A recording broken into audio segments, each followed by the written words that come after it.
L'invité du Maine, une coproduction Fidélité Mayenne, RCF Sarthe. Moussa Haddad, bonjour. Bonjour. Vous êtes franco-syrien, vous êtes en France depuis 40 ans et à Laval depuis 35 ans. Tout à fait. On ne va pas faire une analyse géopolitique, d'autres font ça, plus ou moins bien d'ailleurs. Mais vous étiez en Syrie il y a quelques semaines et vous êtes en lien constant avec votre famille qui est encore à Homs. Vous allez nous aider à comprendre comment vit le peuple syrien aujourd'hui. On se rappelle les scènes de Liès, le 8 décembre, à l'annonce de la démission de Bachar el-Assad. Aujourd'hui, l'euphorie est un peu tempérée peut-être. Alors, vous l'avez bien dit, au mois de décembre, c'était la grande surprise pour tout le monde, parce que franchement, personne sur place, même à l'extérieur, n'y croyait. Alors, tout le monde était ravi.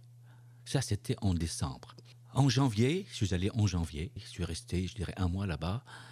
La réalité est très, très différente. Très, très différente. Il y a la réalité déjà du quotidien, parce qu'il n'y a pas plus d'eau ou de gaz, la distribution est toujours aléatoire, il y a une grosse inflation, il manque... En fait, la réalité des Syriens va de pire en pire. Parce que tout le monde espérait, avec le changement de régime, le soulagement et l'amélioration. Alors, le soulagement d'un poids. Et en même temps, il disait liberté, liberté, liberté. Oui, mais qu'est-ce que ça veut dire, liberté ?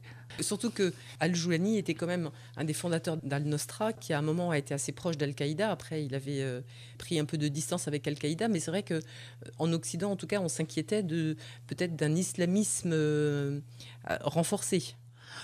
Écoutez, c'est légitime, c'est juste. Et pas seulement en Occident, sur place. Oui, sur place aussi. Oui. Moi, je dirais, honnêtement, je l'ai mesuré à ma façon. Je l'ai vu. Là-bas, tout le monde dit, OK, on s'est débarrassé de l'ancien régime. Tant mieux. Mais dis donc, on sait ceux qui ont pris ce pouvoir. On les connaît. On connaît leur passé. Ce ne sera pas mieux. Et j'ai envie de dire, il y a presque 60% des Syriens qui n'approuvent pas ce nouveau pouvoir. Et peut-être 75%, ils ont très peur. Et puis alors, je précise, les Syriens vivent toujours dans le noir. Le problème d'électricité qui dure depuis 4-5 ans ne s'est pas amélioré. Le problème d'eau ne s'est pas amélioré. Le problème de nourriture s'est aggravé. Le nouveau pouvoir a tout libéralisé à sa façon. Auparavant, l'État syrien subventionnait les produits de première nécessité, à savoir le pain, les hydrocarbures, l'huile, quelque chose comme ça. Tous ces produits-là étaient rationnés. Je veux prendre juste l'exemple de pain. Le pain, les Syriens achetaient, était rationné, ok ? Mais chaque famille avait, je dirais, une ration en fonction de la famille, au moins des personnes. C'était franchement un système correct. 2 personnes avaient le droit à un sachet de 1 kg ou 1500 grammes. Okay. Ils le payaient dans les 5-6 centimes. Ok. Aujourd'hui, avec le nouveau pouvoir, il n'y a plus rien. L'État ne subventionne plus la farine. Du coup, le prix de pain, le sachet qui était de 1500 grammes est passé à 1200 grammes. Donc, son poids a baissé et son prix est passé de 5-6 centimes à 50 centimes. C'est de jour. C'est énorme. Et ce n'est qu'un exemple. Ce n'est qu'un exemple. Pour tout le reste, donc, c'est pareil. Une famille aujourd'hui qui a besoin de 12 sachets de pain par jour, okay, le salaire mensuel suffit à peine pour payer le pain. C'est ce que vivent les Syriens avec le nouveau pouvoir. Donc sur le plan économique, c'est catastrophique. Sur le plan de la communication, qui va un petit peu avec la surveillance aussi de l'État, vous arrivez à communiquer très facilement avec Internet, avec votre famille qui est à Homs. Il n'y a pas de contrôle. Franchement, sur cette question-là, j'ai toujours communiqué avec ma famille. Il n'y a pas eu de changement. Les seules choses qui ont été plus ou moins libérées, c'est par rapport, par exemple, parler, je dirais, en dollars et en euros. Avant, c'était interdit. Maintenant, on peut parler en tout. Ok, mais ça c'est anecdotique. Ce qui manque en Syrie, et pour les Syriens, bien sûr, c'est qu'il n'y a pas de canal officiel de nouveau pouvoir. Donc aujourd'hui, je me demande comment le nouveau pouvoir communique avec le peuple. Et alors justement, Moussa Haddad, à propos de ce nouveau régime, il était question, quand Al-Joulani qu'il faut appeler aujourd'hui, je crois, je vais essayer de bien prononcer, Ahmed Al-Shara. Ouais, Ahmed Al-Shara. Voilà. En arabe, ouais. Il devait y avoir des élections. Ces élections sont repoussées peut-être dans 5 ans, c'est les dernières nouvelles. Sur qui s'appuie-t-il pour gouverner? Quid d'un parlement? Il y a eu des changements dans la Constitution aussi. Quels sont ces changements? Beaucoup de Syriens s'interrogent. Pour les Syriens, le nouveau dirigeant du pays n'est pas un président. Légalement, il n'a pas le titre président. Ce nouveau pouvoir a tout limogé, a tout, je dirais, mis à zéro. Les lois, la Constitution. Oh. Du coup, ça a provoqué un vide. Il n'y a plus de tribunaux. Il n'y a plus de système judiciaire là-bas. Aujourd'hui, il y a un conflit. On traite ça avec qui? Il n'y a plus ni commissariat, ni gendarmerie, il n'y a plus rien. Donc, qui gère ça? Ils ont nommé dans chaque région un homme, un imam, qui va gérer tout ça. C'est pas sérieux. Donc là, les Syriens ne sont pas d'accord. Ensuite, la Constitution. Mais attendez, une Constitution ne se fait pas comme ça. Alors, il a mis, je dirais, l'ancienne qui était en place, qui n'était pas mise par le régime, qui date depuis les années 50, a été améliorée, modifiée par le régime. Il n'y a pas de souci. Il y avait des choses qui devaient être modifiées. On est d'accord. Mais on ne peut pas, de jour au lendemain, tout mettre, je dirais, au placard et imposer, annoncer une nouvelle. Mais attendez, avec quelle légitimité? C'est ce que les Syriens disent. Pareil, les Syriens disent, mais attendez, ce nouveau dirigeant, ouais, il a des propos extraordinaires. Il est sympa dans les propos. Mais il y a un décalage énorme entre, je dirais, les propos tenus et la réalité. Du coup, ils s'interrogent, moi aussi. Est-ce qu'il est sérieux? Est-ce qu'il est en train de manipuler? Ou est-ce qu'il est incompétent de diriger un pays comme la Syrie? Parce qu'auparavant, on le sait, alors, son passé, donc Al-Qaïda, Jabhat al-Nusra ensuite, et s'est installé à Idlib, dans la région, je dirais, nord-ouest, où, je dirais, il y avait beaucoup de factions. Beaucoup, je dirais, des troupes, même des Européens, des Français, entre autres. Et qu'il a réussi à réunir, à fédérer. Alors, absolument. OK. Et donc, ils ont pris le pouvoir en Syrie. 125, je trouve ça extraordinaire. Mais diriger une petite région, c'est pas la même chose que diriger un pays. Un pays où il y a une multitude d'ethnies et de confessions et de partis politiques, ça n'a rien à voir.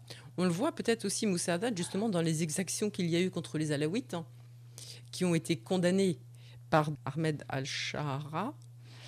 Je dis timidement son nom. Ça a été condamné, mais en fait, il ne se passe rien de plus. Enfin, Je voudrais revenir sur ce point-là. Alors, les massacres. Aujourd'hui, les Alaouites payent la facture très cher.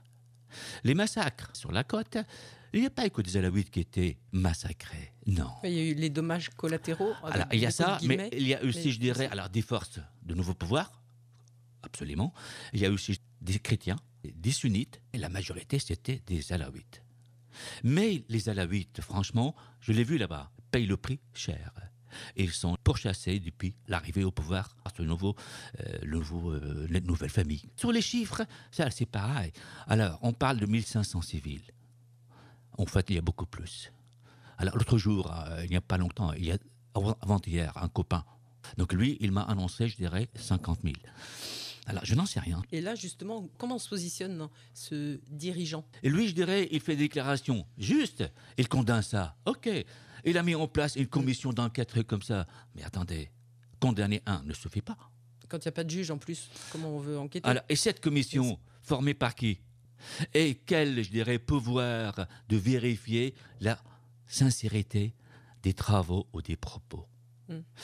Deuxième chose, il faut aussi le savoir, ce que je dirais, ce nouveau dirigeant, derrière lui, il y a beaucoup de factions. Et beaucoup de factions qui sont, je dirais, extrêmes, ne sont pas d'accord avec sa politique, avec ses propos. Donc, ils font ce qu'ils veulent. Et lui, pour l'instant, il n'a pas le pouvoir de s'en débarrasser. Et est-ce qu'on peut assimiler l'absence d'autorité du nouveau dirigeant envers ses exactions? Est-ce qu'on peut faire une comparaison avec les attaques israéliennes et avec l'absence de pouvoir peut-être justement de Ahmed Al-Shara? qui ne réagit pas trop contre ces attaques israéliennes, qui a d'abord envahi le sud-ouest vers le Golan et puis ensuite qui bombarde Damas, Palmyre, Homs, même voilà. Messia. Donc, qu'est-ce qu'il peut faire, ce dirigeant? Et puis pourquoi il n'y a pas non plus tellement de réaction de la communauté internationale? Le premier point, c'est par rapport à la politique d'Israël. Alors moi, je dirais, je l'assume et je prends le risque. Ce que fait Israël, je ne parle pas à Gaza. Ça, c'est un autre domaine. Mais avec les pays voisins, en quel droit et avec quelle légitimité Israël bombarde le Liban et la Syrie? Lendemain de la chute du régime, l'armée israélienne a bombardé, a détruit l'intégralité des armes stratégiques que possédait la Syrie, sans aucune réaction de la communauté internationale. Alors, de la Syrie non plus, parce que la Syrie ne pouvait pas. Donc il n'y a plus d'armes stratégiques en Syrie, plus rien. Mais Israël poursuit et a dépassé la zone, je dirais, voilà, de sécurité entre la Syrie la zone et tampon. la zone tampon, a tout écrasé et est rentré dans les territoires syriens. Tout le monde le sait. Et on ne dit rien.